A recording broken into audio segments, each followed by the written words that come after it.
What's good, my peoples? Today we will be going over a lifestyle plan.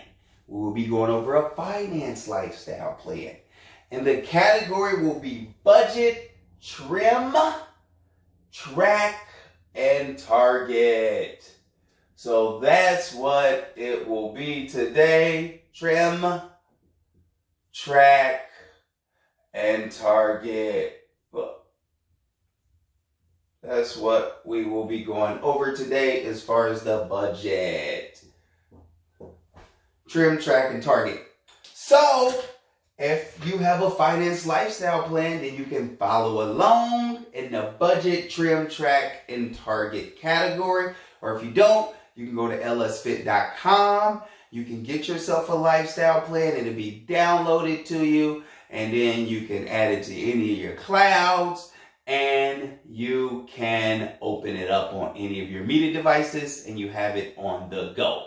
So, I strongly recommend you get in yourself a lifestyle plan. So, with that being said, we will be going over budget, trim, track, and target. So, your budget should track, trim, and target good and bad habits. Once you start tracking your budget, you may be surprised to find what you're really spending your money on. I cannot stress that enough. Like, once you start actually tracking that budget and or tracking your money and seeing what's going on with it, you will be surprised. I always say, start following that food budget first and see what you're actually spending every single month on food, and you will be surprised to how much it actually adds up to be. It is a shell shock sometimes to people to see exactly what they actually spending their money on when it comes to food. So, with that being said, trimming your budget is usually a better place to start than completely cutting things out. So what a lot of people do, they start making a budget and then they just start eliminating stuff with no real purpose. You want to just trim your budget down. You want to make sure that that budget is realistic and you're going to be able to stick to it.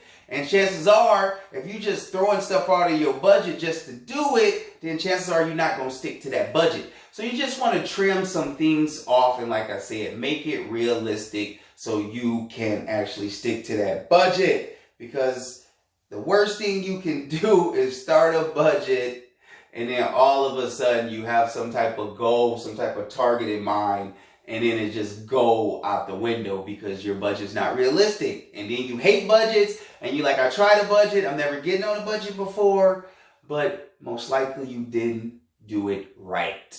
So give it a second chance and let's trim, track, and target that budget opposed to just completely just eliminating things actually on your budget. So an example would be, you want to save money to, like, say, visit another country. Say if you got a wedding or something like that you got to go to. So you actually have a goal and purpose. So that will be your target. So your target is that actual wedding. I want to go to that wedding. So what do I need to do to get to that wedding? So the first thing you want to start tracking.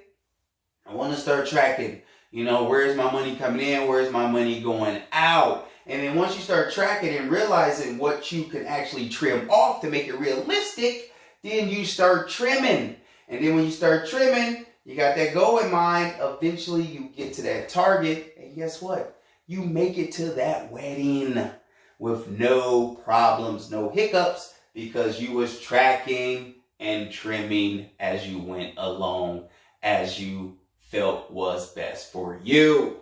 So that is pretty much, budget, trim, track, and target. It's not a lot to it.